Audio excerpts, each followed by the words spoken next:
Deixa eu ver. De onde pega? O livro foi usado no tempo passado. Foi usado no tempo de menor massa, eles estão com um patinho sobre uma pista de gelo. E aí um vai empurrar o outro e cada um vai sair com uma velocidade. Aplicação direta de conservação do momento. Por isso que é interessante vocês ficarem atentos a esse tipo de problema, que vai aparecer, que vai mudar a interpretação da coisa. Tá? Então, muito bem, olha.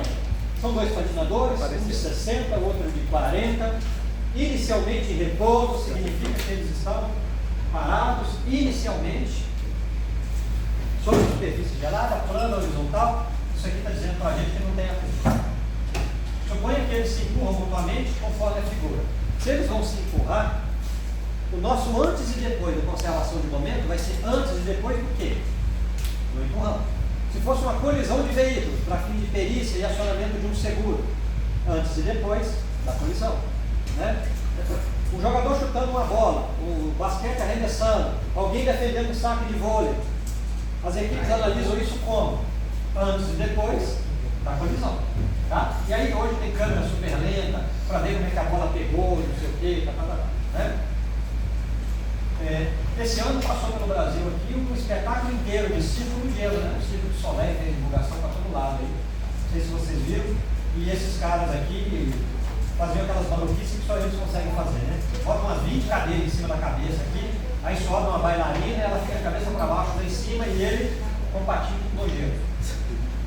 E ainda anda ainda. É um negócio bem básico, você vê, né? Mas voltando ao conceito de aplicação de conservação de momento. A gente tem aqui a segunda lei, né?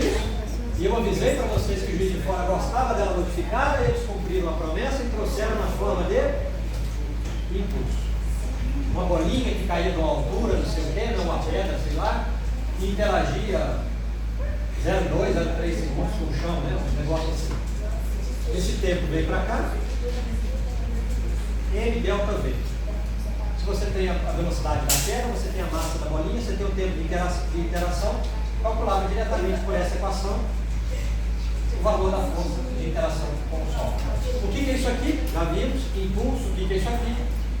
Variação do momento linear. Já que o momento linear é o produto de massa vezes velocidade. Se você tem um delta V, você tem um delta aqui.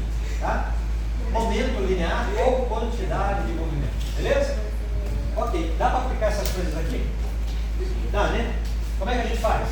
Claro, a quantidade de movimento, a quantidade de momento linear antes é igual a quantidade de momento depois. Antes do que, depois do que? Empurrando. Aqui, quem é a quantidade de movimento antes?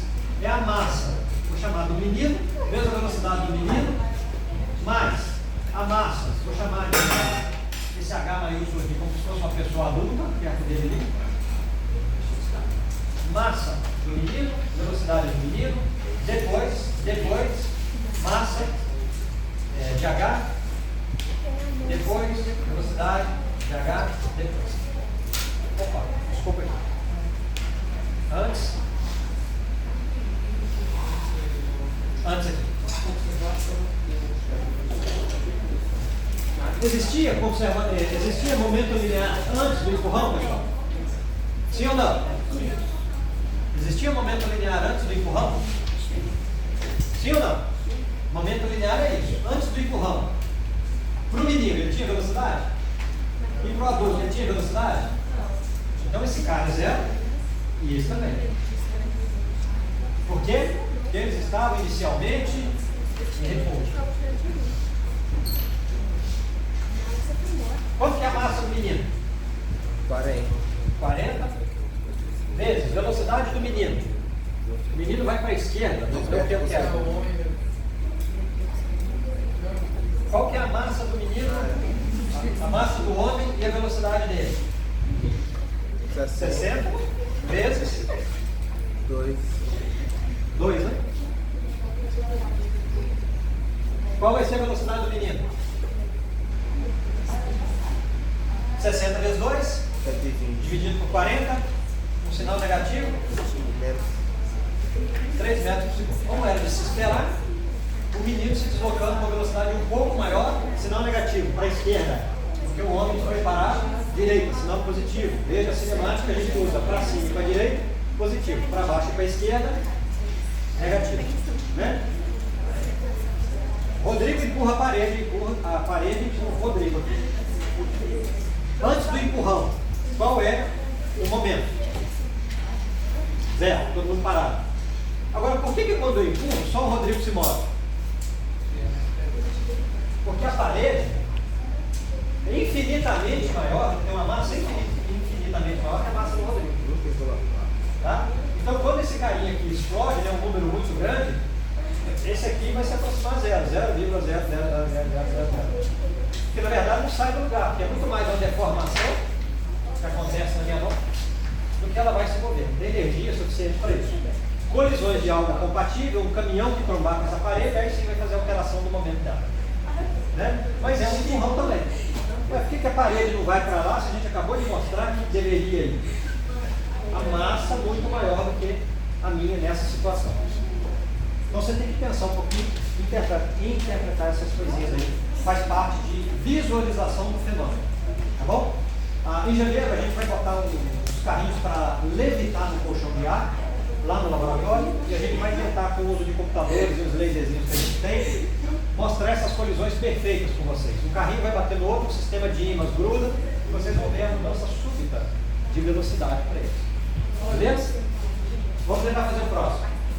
Eu poderia, por exemplo, fazer essa questão e assumir que a velocidade, a variação de velocidade, Mostrar o Rodriguete. ela é tipo igual, eles são 5 anos, mas a massa é diferente, então seria só a regra de 3. Vai dar uma proporção, né? Seria muito mais caro. Eu fiz aqui o olhar. Então, por que você consegue chegar em algumas coisas lá? Porque a relação entre todos os termos é uma relação linear. Então, se você passar qualquer coisa para lá, por exemplo, na verdade você está ponderando pela massa e fazendo uma proporção pela velocidade. Ok, isso que a matemática mostra. Tá? Acontece que talvez seja mais difícil lembrar por esse caminho. Né? Aplicando a álgebra ali. Não?